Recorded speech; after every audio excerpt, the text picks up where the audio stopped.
Hello, everyone. This is the third and hopefully final time I record this video. So, this is about Linux and what someone who's curious about it might need to know. Everything from which distro to pick to how to install. So, your list, pick Linux distro. So, distro is short for, of course, distribution. People also call different distributions of Linux flavor, just an FYI. The first one here, Ubuntu. We'll take a look at that now. So Ubuntu, this is the landing page. If you were to look for Ubuntu, this is where you land. Anyways, we'll go downloads. Page for webinar. Well, anyways, so Ubuntu is the most solid, most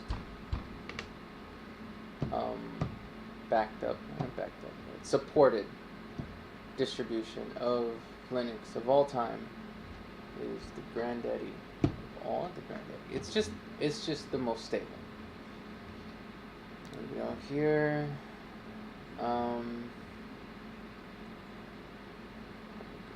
Go to desktop. So this is how you get where you want to go. So LTS means long-term support. That's right here. LTS stands for long-term support. See, I didn't make that up. Which means 5 years. It's going to be supported 5 years until April 2023. So that's a pretty long time. So when you're looking for a version to download of Linux, you'll usually look for an LTS unless you're brave and you've got some experience. For instance, here, for example, this is 18.10. It won't be released until April of next year.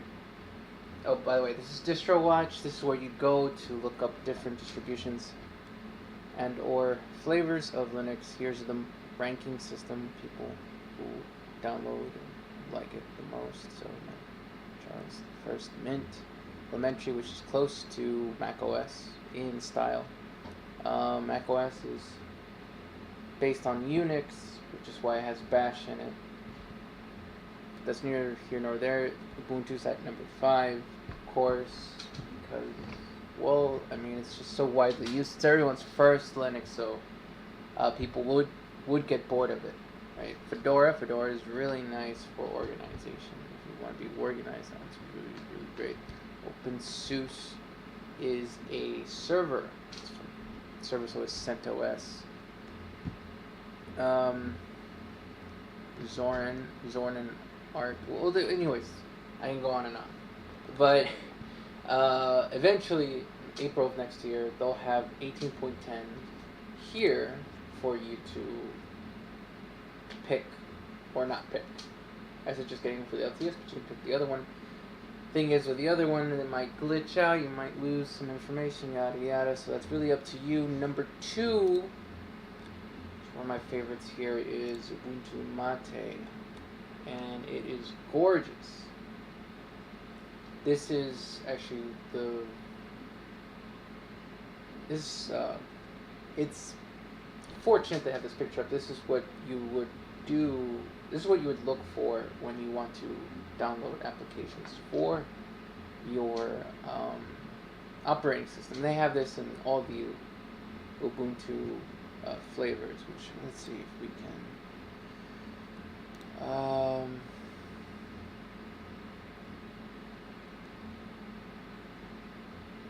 let's see if I can find this.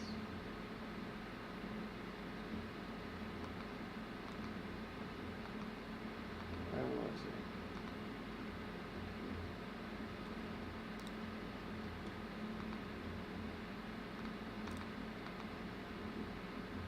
Oh, here it is.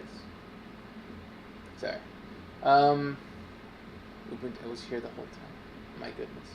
Anyways, so here is all of the different Ubuntu flavors.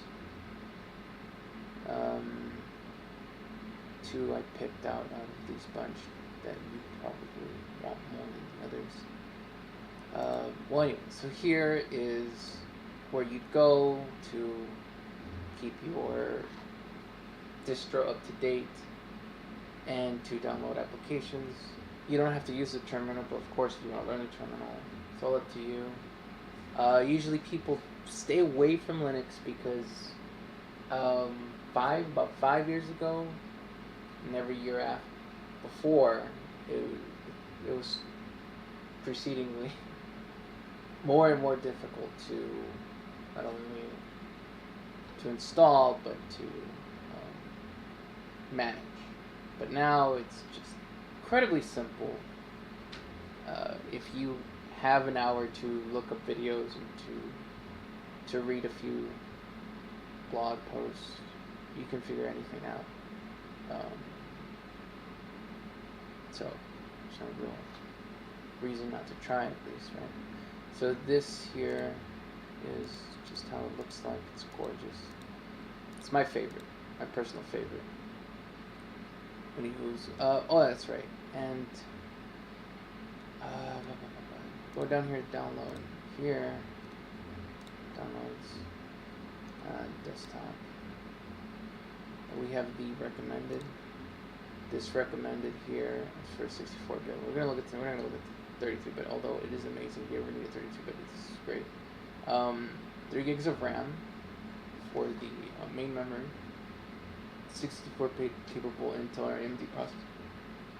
The UE5 PC booting system and modern Intel-based Apple marks. Well, anyways. I'm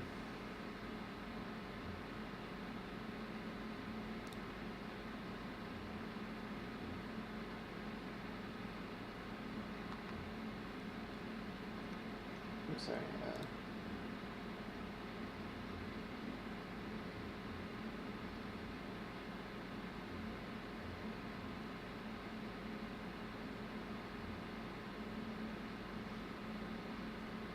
Strange, they didn't go into gigahertz.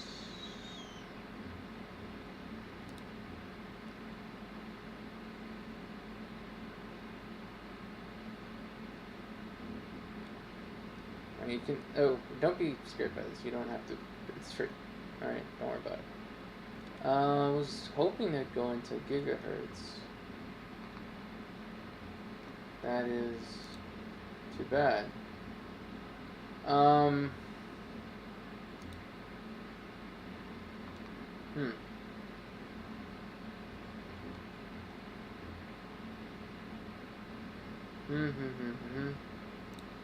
I can look that up. Ubuntu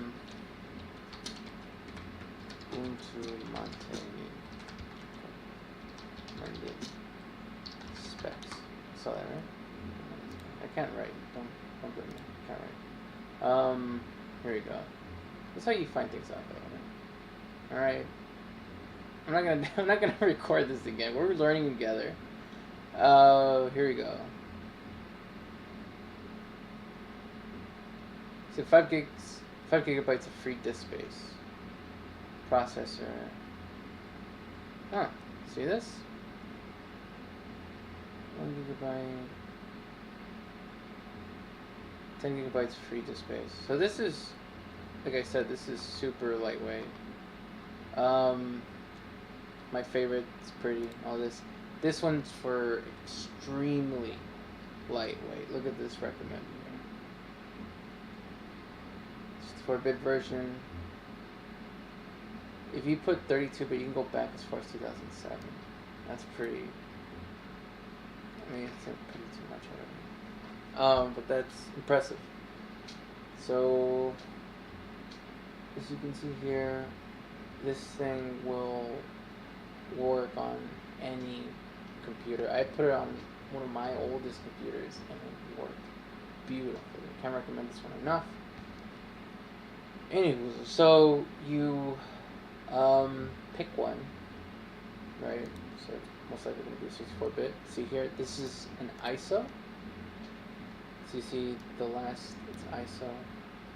It's an alternative version for a disk image. So, or DMG, right? So an ISO is just bootable IO OS. It's a bootable version of it. I don't know. Listen, let me just be honest with you. I don't know. Okay, it just works, right? It works. So what you want to do is either put this on a DVD or on a flash drive. This is a mess. This is a complete mess. I agree. This is the third time recording this, and there's no way I'm doing this again. We put this on a flash drive or on a DVD. And the thing with a DVD is really great because there's no other step.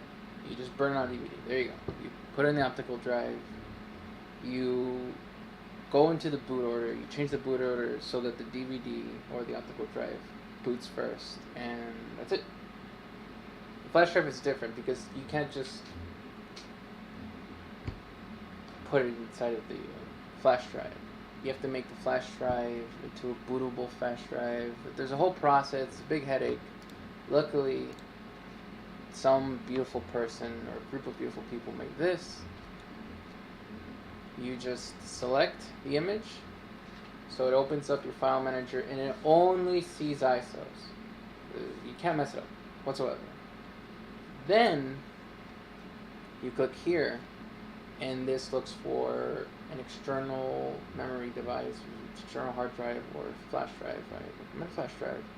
You click that, and then lastly you click flash, and then you just wait until it's done. You have a bootable USB.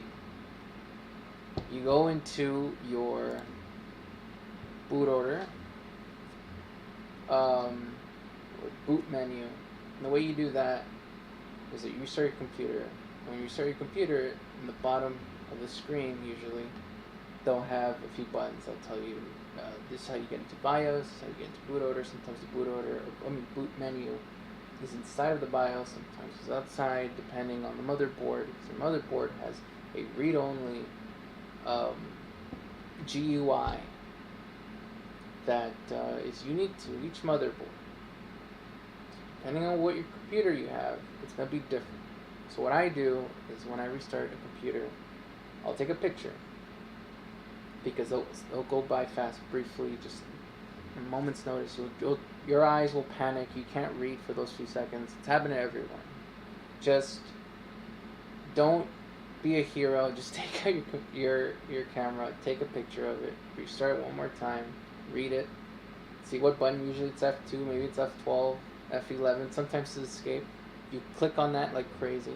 It comes up. You find the boot menu if you're not already in it, and you change the boot order so the flash drive goes first. The reason you do that is because both your flash drive and your hard drive have an operating system, but it will pick the one, whichever one it picks first, it will boot from. Thus, boot order. Then it will give you a few, depending on the distro, it will give you a few choices. Not all distros, but quite a few have an option to live boot. And what that means is that you can try out the Linux without actually integrating it into your computer. So you can see if it's compatible, you can see if you like it. Of course, it's not going to be as fast or as effective if it was integrated, but you get a better idea.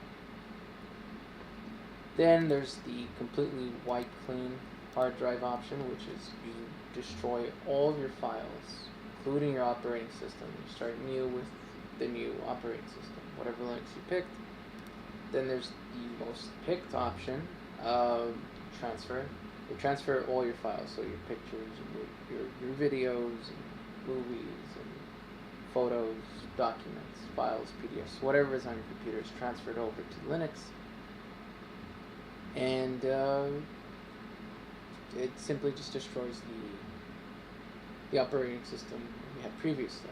And then there's dual boot, which is not for everyone, because it's okay. There's two minor problems with it. One, every time you start your computer, you have to sit there and diligently pick which OS you want to. If not, it will always pick the one you had previously. So whatever you had previously, most likely Windows. It'll pick Windows first. And if you want to go to Linux, you have to click down and then press Linux every time you boot. So if you're the type of person that likes to turn on a computer, leave, get a snack, come back, it's not gonna work out. It's annoying. It's happened to me more than once, for sure. It might sound like a small thing, but it gets to your nerves. Believe me, it got to my nerves. Maybe I'm just a nervous person. Who knows? So another bad thing about it is that if you want to clone your Windows into a second hard drive, it is not possible when you're dual booting. So you have to either find out a different way. I know there's a way, but it was difficult and I didn't want to do it. So what I did was wipe clean the OS, Windows OS, so that the dual boot wasn't there, and then I had to clone it. Well, then I got to clone it, and